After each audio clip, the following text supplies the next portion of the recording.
नमस्कार दोस्तों, मैं सन्नी हिंदुस्तानी आप सभी का एसके स्टडी में स्वागत करते हैं।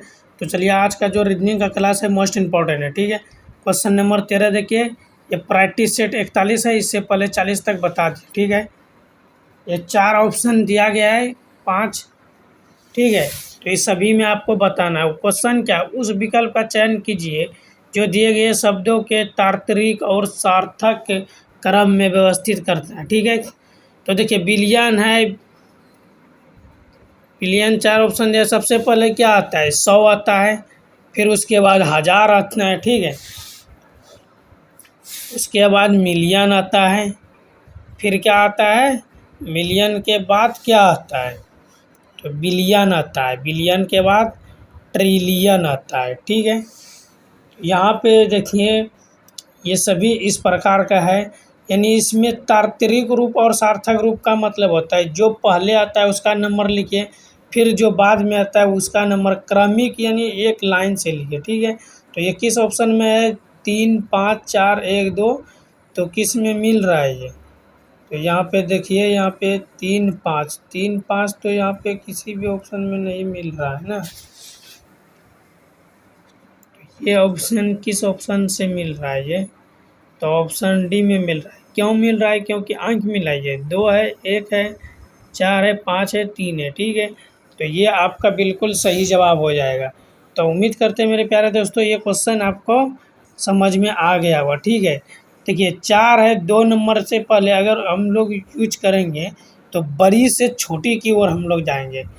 ट्रिलियन है, ट्रिलियन 2 नंबर पे है, फिर क्या है, बिलियन है 1 नंबर पे, 4 नंबर पे मिलियन है तो 4 नंबर पे देंगे, फिर क्या आता है 5 नंबर पे 1000, फिर 100। तो यानी बड़ी से छोटी घटते क्रम में हम लोग गए हैं। ठीक है, तो उम्मीद करते हैं ये क्वेश्चन आपको समझ में आ गया। कोई भी डाउट है तो कमेंट कर सकते हैं। ठीक है, तो चलिए क्वेश्चन नंबर देखिए 14 नंबर देखिए। निम्नलिखित आकृति में सीधी रेखाएं और त्रिभुज की संख्या कितनी है, ये मोस्ट इम्पॉर्टेंट सवाल है। ठीक है, और ऐसे सब सवाल एनटीपीसी, एसएससी, जीडी, आरपीएफ सभी में पूछा जाता है। 1 से 2 क्वेश्चन अवश्य पूछा जाता है इस चैप्टर से। तो देखिए आपको बिल्कुल आसान ट्रिक हम बताएंगे और शॉर्ट वीडियो में भी बताएं त्रिभुज निकालने का आसान तरीका। ठीक है, तो आप लोग नहीं देखे हैं तो हमारे चैनल पे जाइए और देखिए। तो देखिए ये जो छोटी वाली ये वर्ग है, ठीक है, इसमें 8 त्रिभुज होती है और ये बड़ी वाले में भी 8 त्रिभुज होती है। ठीक है, तो ये 8 8 कितना हो गया, 16 हो गया। ठीक, तो ये आप लोग क्या कीजिएगा कि ऑप्शन ये लगा दीजिएगा 16, ये नहीं होगा। ठीक है, तो जैसे यहाँ पे काउंटिंग हम किए हैं तो 16 आ रहा है, तो 16 सी में है, 16 लगा दीजिएगा तो आपका गलत हो जाएगा। तो चलिए यहाँ पे देखिए अच्छे तरीके से, ये 16 हुआ। ठीक है, तो यहाँ पे देखिए बीच वाला जो संख्या है ये 5 इधर से और 5 इधर से, ये 10 हो गया बीच, तो टोटल कितना हो गया, 26 हो गया। ठीक है, क्योंकि यहाँ पे तो त्रिभुज ये जो वर्ग बना हुआ है इसमें 2 त्रिभुज 2 भागों में बटा हुआ है ना, तो ऑप्शन ए आपका बिल्कुल सही जवाब। उम्मीद करते हैं मेरे प्यारे दोस्तों ये क्वेश्चन समझ में आ गया होगा। अगर इस क्वेश्चन में डाउट है तो आप कमेंट कर सकते हैं। ठीक है, चलिए क्वेश्चन नंबर 15 देखिए, मोस्ट इंपॉर्टेंट कथन निष्कर्ष का है। ठीक है, तो यहाँ पे देखिए क्वेश्चन देखिए, कथन देखिए अच्छे तरीके से कथन निष्कर्ष में होता है। ऑप्शन को, कथन और निष्कर्ष को अच्छे तरीके से पढ़िए, बारीकी से पढ़िए और समझिए। देखिए यहाँ पे क्या है, सभी एस आर है। ठीक है, तो एस जितना भी है क्या है, आर के अंदर है। ठीक, तो यहाँ पे आर के अंदर क्या है, एस है। ठीक, कथन कह रहा है, फिर क्या है, कोई आर टी नहीं है। ठीक, तो कोई आर जो है टी है नहीं है, ये डायग्राम इस प्रकार बन गया। इससे होता है क्या बेनिफिट, आपको बिल्कुल आसान तरीके से समझ में आ जाता है डायग्राम से। तो निष्कर्ष क्या पूछा है, कोई टी आर है नहीं। ठीक, कोई टी आर नहीं है, तो ये सही है। ठीक है, निष्कर्ष एक सही है। दूसरा देखिए, कोई एस टी नहीं है, कोई एस टी नहीं है, ये भी सही है। तीसरा, कोई आर एस नहीं है, कोई आर एस नहीं है, ये गलत है। ठीक है, क्योंकि आर जो है एस है, एस आर है। ठीक, तो आर का संज्ञा, आर के अंदर ही एस आ रहा है, तो ये निष्कर्ष डी गलत है। ए और 1 और 2 सही है, दोनों निष्कर्ष ए और 2 अनुसरण करता है। ऑप्शन ए आपका बिल्कुल सही जवाब। तो चलिए क्वेश्चन नंबर 16 देखिए, ये मोस्ट इम्पोर्टेंट है, समीकरण निकालना है। यदि, ठीक है, 9 भागा 3 बराबर 12 तथा 16 भागा 4 बराबर 20 दिया है तो 14 भागा 7 क्या होगा। ठीक, तो यहाँ पे अच्छे तरीके से आप लोग समझिए कि 9 से हम क्या करेंगे 12 आ जाएगा, तो अगर इसको प्लस हम करते हैं तो 9 और 3 12 हो जाता है। ठीक है, तो उसी प्रकार यहाँ पे अगर हम प्लस करते हैं तो यहाँ पे अगर भाग देते हैं तो फिर नहीं प्राप्त हो रहा। ठीक है, तो यहाँ पे प्लस होगा तो 9 और 3 12 हो गया। ठीक, उसी प्रकार 16 4 20 हो गया, तो यहाँ पे 14 और 7 कितना हो जाएगा 21 हो जाएगा। तो लॉजिक तो बिल्कुल आसान है, आप समझने की कोशिश कीजिए। ठीक है, तो यहाँ पे क्या हो जाएगा 21 हो जाएगा। ठीक है, तो इसमें कोई अगर डाउट, इस क्वेश्चन में कोई डाउट तो नहीं होगा क्योंकि ये बिल्कुल आसान तरीका है। तो चलिए, ये क्वेश्चन में कितना आंसर इसका आ जाएगा, तो दोनों संख्याओं को आपस में क्या क्या है प्लस किया। ठीक है, तो दोनों संख्या को हम लोग भी प्लस कर देंगे तो कोई डाउट नहीं होगा।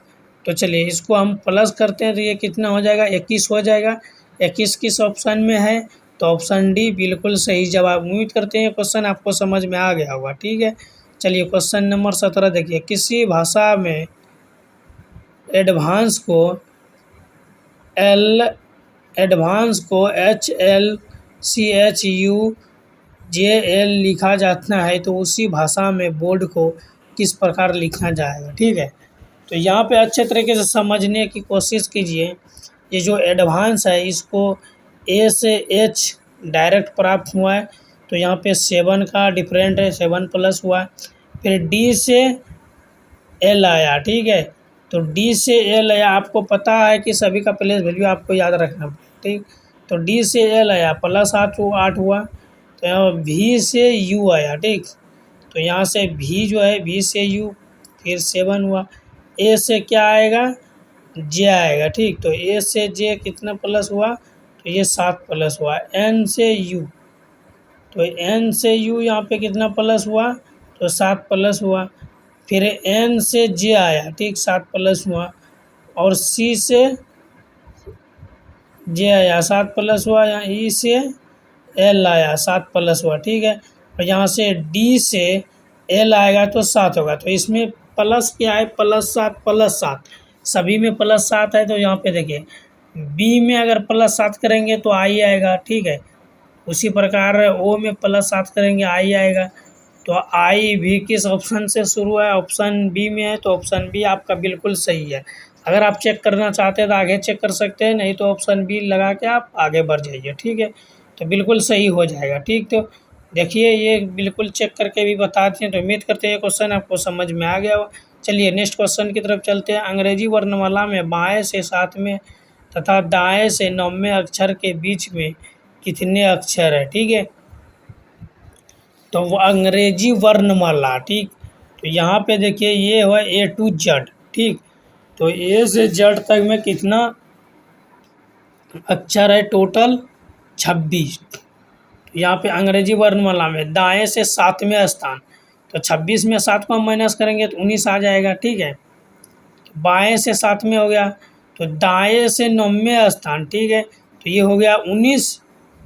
तो 19 देखिए दाएं से 9वें स्थान, तो 19 में 9 को माइनस करेंगे 10। ऑप्शन डी आपका बिल्कुल सही जवाब। तो उम्मीद करते हैं मेरे प्यारे दोस्तों ये क्वेश्चन आपको समझ में आ गया होगा। ठीक है, तो यही पहला लॉजिक आप लोग यूज कीजिएगा। तो डायरेक्ट हम लोग यूज करते हैं 26 में 7 को माइनस करेंगे, फिर 19 में 9 को माइनस करेंगे 10 आ जाएगा। इसे भी बना लीजिए, किसी भी तरीके से बनाइएगा 10 ही आंसर आएगा। तो चलिए क्वेश्चन नंबर 19 देखिए, यदि दक्षिण पूरब को उत्तर कहा जाए, उत्तर पूर्व को पश्चिम कहा जाए तो बताइए उत्तर पश्चिम को क्या कहा जाएगा। ठीक है, तो यहाँ पे पहले ये दिशा का क्वेश्चन है। ठीक है, तो दिशा का ज्ञान इसमें होना चाहिए। देखिए ऊपर हो गया उत्तर, नीचे हो गया दक्षिण, और बाएं तरफ हो गया पूर्व, दाएं पश्चिम। ठीक है, तो ये हो गया इसका दिशा। ठीक है, तो यहाँ पे देखिए अच्छे तरीके से समझिए, दाएं यदि दक्षिण पूरब, तो दक्षिण पूरब होगा तो इन दोनों के बीच में होगा। ठीक है, तो ये हो गया दक्षिण पूरब को हम क्या कहेंगे उत्तर कह रहा है। ठीक है, उत्तर पूरब को क्या कह रहा है, पश्चिम कह रहा है। ठीक, तो उत्तर पूरब को पश्चिम कह रहा है, तो उत्तर और पश्चिम को क्या कहेगा, तो उत्तर यहाँ पे है और ये पश्चिम है, तो उत्तर पश्चिम को हम लोग क्या कहेंगे, दक्षिण बोलेंगे, क्योंकि उत्तर ऊपर में है, इसके ठीक अपोजिट क्या है, पश्चिम है, तो बीच में क्या आ जाएगा दक्षिण आ जाएगा। क्या आ जाएगा, दक्षिण। तो ऑप्शन ए आपका बिल्कुल सही जवाब। उम्मीद करते हैं मेरे प्यारे दोस्तों ये क्वेश्चन आपको समझ में आ गया होगा। चलिए क्वेश्चन नंबर 20 देखिए, वो भी मोस्ट इम्पॉर्टेंट सवाल है। अगर इस क्वेश्चन में कोई भी डाउट है तो आप कमेंट कर सकते हैं, ठीक है। कोई भी डाउट है तो आप कमेंट कीजिए, क्योंकि ऐसा सब क्वेश्चन जो है आपको चुटकियों में बता देंगे और अच्छे तरीके से एग्जाम में आप बना भी लीजिएगा, ठीक। देखिए क्वेश्चन नंबर 20, ये कैलेंडर का क्वेश्चन है। यदि 1 जनवरी 2011 को शनिवार था तो 31 दिसंबर 2011 को सप्ताह का कौन सा दिन था, ठीक है। तो सबसे पहले यहाँ पे देखना पड़ेगा ये लीप ईयर है या साधारण वर्ष है, ठीक। अगर 4 से पूर्णतः विभाजित हो जाता है तो साधारण वर्ष, अगर नहीं हो रहा है तो लीप वर्ष है, ठीक है। तो यहाँ पे ये 4 से डिवाइड नहीं होगा, ये विषम संख्या 2011 जो है ये विषम वर्ष है, ठीक है। विषम वर्ष है तो इसमें फरवरी जो है 29वां महीना का होता है, तो इसमें 2 प्लस हो गया 366 दिन का होगा, ठीक। तो इसमें 4 से हम डिवाइड देंगे, तो इसमें 4 से डिवाइड देंगे तो ये कितना शेष फल बचेगा। तो देखिए अच्छे तरीके से आप लोग समझिए और समझने का कोशिश भी कीजिए, ठीक है। तो चलिए इसमें जो है अगर हम लोग देखिए यहाँ पे समझिए अच्छे तरीके से, तो अगर इसको हम भाग देते हैं इसमें तो ये कितना हो जाता है, तो ये 12 जो इससे शेष बच जाता है, ठीक। ये पूर्णतः तो विभाजित नहीं होगा, तो यहाँ पे जो है शनिवार आ जाएगा, ठीक। तो शनिवार तो ऑप्शन में है। तो उम्मीद करते हैं क्वेश्चन समझ में आएगा। चलिए क्वेश्चन नंबर 21 देखिए, नीचे दिए गए विकल्पों में से असंगत विकल्प का चयन करें। 6 से 35 है, 7 से 50 है, 4 से 17 है, 5 से 26 है। तो चलिए अच्छे तरीके से समझिए ये क्या लॉजिक क्या लग रहा है, लॉजिक को समझिए। अगर हम लोग 6 का स्क्वायर करते हैं तो 36 होता है, 36 में 1 को माइनस करेंगे 35 आ जाएगा, ठीक। उसी प्रकार 7 का स्क्वायर करेंगे 49, 49 में 1 को प्लस करेंगे तो ये हो जाएगा 50। तो यहाँ पे -1 हो रहा है, फिर +1 रहा है। 4 का स्क्वायर करेंगे तो ये कितना हो जाएगा 16, और 1 प्लस करेंगे 17, फिर 5 का स्क्वायर करेंगे तो ये हो जाएगा 25, 1 प्लस करेंगे 26, ठीक है। तो यहाँ पे ऑप्शन है आपका बिल्कुल सही जवाब, क्योंकि इसमें माइनस हो रहा है, सभी में प्लस हो रहा है। तो उम्मीद करते हैं ये क्वेश्चन आपको समझ में आ गया होगा, ठीक है।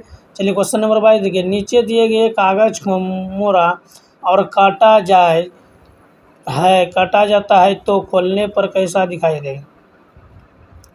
तो यहाँ पे देखिए अगर कोई भी कागज़ काट रहा है, तीर ऊपर है, आधा कट रहा है तो तीर किधर चला जाएगा, नीचे की ओर चला जाएगा। और यहाँ पे देखिए कॉर्नर में ये डायग्राम बना हुआ है, तो ठीक उसी प्रकार अगर ये ऊपर से ऊपर की ओर जा रहा है, ठीक है, पूर्व की ओर अगर ये पश्चिम की ओर जा रहा है, ये तीर का निशान ऊपर की ओर, तो इसको क्या किया है, बीच में ला दिया, ठीक। उसी प्रकार डायग्राम देखिए तब इसको, ये डबल है यहाँ पे तो डबल इसमें बन रहा है, फिर ये स्टार जैसा बना हुआ है तो ये कॉर्नर में स्टार बनेगा। तो यहाँ पे क्या हो जाएगा, ऑप्शन डी आपका बिल्कुल सही जवाब हो जाएगा। तो उम्मीद करते हैं क्वेश्चन समझ में आ गया हो। चलिए क्वेश्चन नंबर 23 देखिए, दिए गए समीकरण को सही बनाने संतुलित करने के लिए किन 2 गणितीय चिन्हों को आपस में बदलना होगा। तो ये है 192 गुना 6 प्लस 9 माइनस 8 भागा 2 बराबर 5। तो ये चिन्ह दिया है, कौन सा चिन्ह से हम लोग सॉल्व करेंगे, बराबर 5 आ जाएगा। चलिए पहला देखिए, भाग देकर अगर देखते हैं, पहला ऑप्शन से हम चेक करते हैं, तो भाग के स्थान पे जो भाग देकर देखते हैं इसको, ठीक है। जिस जगह गुना है उस जगह भाग दे देंगे, जिस जगह भाग है उस जगह गुना कर देंगे। तो ये कितना हो जाएगा, अगर 16 को 192 से हम लोग डिवाइड करेंगे तो ये कितना हो जाएगा, ये 12 आ जाएगा, ठीक है। और ये कितना -12 आ जाएगा, यहाँ पे +9 हो जाएगा, फिर -8 दूना कितना हो जाएगा 16 हो जाएगा, ठीक। तो 12 और 9 21 -16, तो कितना आ गया 5 आ गया। तो ये लॉजिक कम कर रहा है, ठीक है। तो पहला ऑप्शन ही आपका सही हो गया, आगे चेक करने का ज़रूरत नहीं है, ठीक है। तो उम्मीद करते हैं ये क्वेश्चन आपको समझ में आ गया। कोई भी डाउट है तो इस क्वेश्चन में कमेंट कर सकते हैं। चलिए क्वेश्चन नंबर 24 देखिए, निम्नलिखित आकृति पैटर्न को पूर्ण करें। घुमा की अनुमति नहीं है, घुमाने की अनुमति नहीं है, ठीक है। यह आकृति जो छूटा है इसको पूरा कीजिए, लेकिन इसको घुमाना नहीं, घुमाने की अनुमति नहीं है।